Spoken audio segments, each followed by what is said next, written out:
Marwadi university మంచి భవిష్యత్తు కోసం తెలుగు విద్యార్థులు ఇష్టపడే యూనివర్సిటీ. కాల్ 9059052378 9059052379.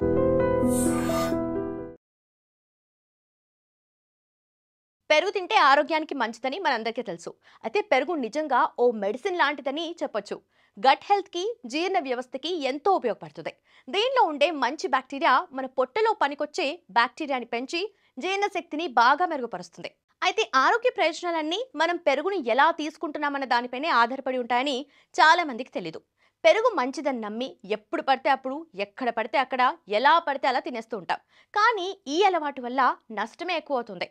పెరుగు తీసుకోవటం మంచిదే, కానీ ఏ సమయంలో తినాలి, ఎలా తినాలో తెలుసుకోవటం ఎంతో ముఖ్యం. కొన్ని చిన్న చిట్కాలు పాటిస్తే దీని ఉపయోగం రెట్టింపు అవుతుంది. ఫర్ ఎగ్జాంపుల్, పెరుగు ప్రోబయోటిక్స్లో రిచ్గా ఉంటుంది. అంటే డైజెషన్ సిస్టమ్కి సహాయం చేసే బ్యాక్టీరియా పెరుగుతుంది. అందుకే చిన్నగా పొట్టలో ఏ ఇబ్బంది వచ్చినా పెద్దలు మజ్జిగ తాగమని చెప్తూ ఉంటారు. ఇదొక ఇంటి చిట్కా మాత్రమే కాదు, సైంటిఫికల్గా కూడా ప్రూవ్ అయింది. పెరుగులో ప్రోటీన్, కాల్షియం కూడా బాగానే ఉంటుంది. కానీ ఇది వాడే విధానం తప్పైతే ఆరోగ్యం అనారోగ్యం అయ్యే అవకాశం ఉంటుంది. ఆయుర్వేదం చెప్పేది ఏంటంటే పెరుగు మంచిదే, కానీ మోతాదుకు మించి కాకూడదు. ఉదయాన్నే ఒక టీ స్పూన్ తినడం కన్నా భోజనం తర్వాత చల్లటి మజ్జిగ తీసుకోవటం చాలా మంచిది. పైగా పెరుగు తీసుకునేటప్పుడు జీలకర్ర లేదా మిరియాలు కలిపితే కఫం తగ్గి మరింత హెల్తీగా మారుతుంది. ఒక కామన్ మిస్టేక్ ఏంటంటే మధ్యాహ్నం నిద్ర వస్తుందని చాలా మంది రాత్రిపూట పెరుగు తినేస్తూ ఉంటారు. కానీ ఇది శరీరానికి కాస్త హాని చేసే అలవాటే. ఆయుర్వేదం ప్రకారం సూర్యాస్తమయం తర్వాత పెరుగు తినటం మంచిది కాదు. ఎందుకంటే పెరుగు తినటం వల్ల కఫం పెరిగే అవకాశం ఎక్కువగా ఉంటుంది.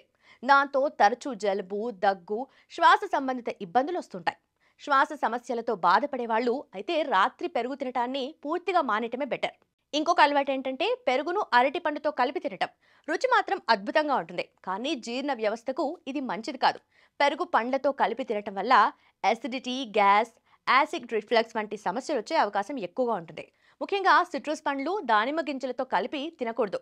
ఈ మధ్య కాలంలో ఆన్లైన్లో కర్డ్ రైస్ పెడితే అందులో దానిమ్మ గింజలు వేసి ఇవ్వటం మనం చూస్తూ ఉంటాం.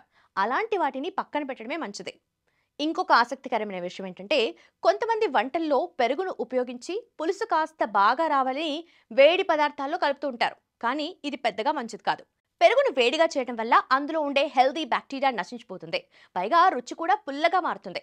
గోరువెచ్చగా ఉన్న అన్నంలో కలిపి తినటం ఉత్తమం, కానీ వేడన్నంలో మాత్రం కలపకూడదు.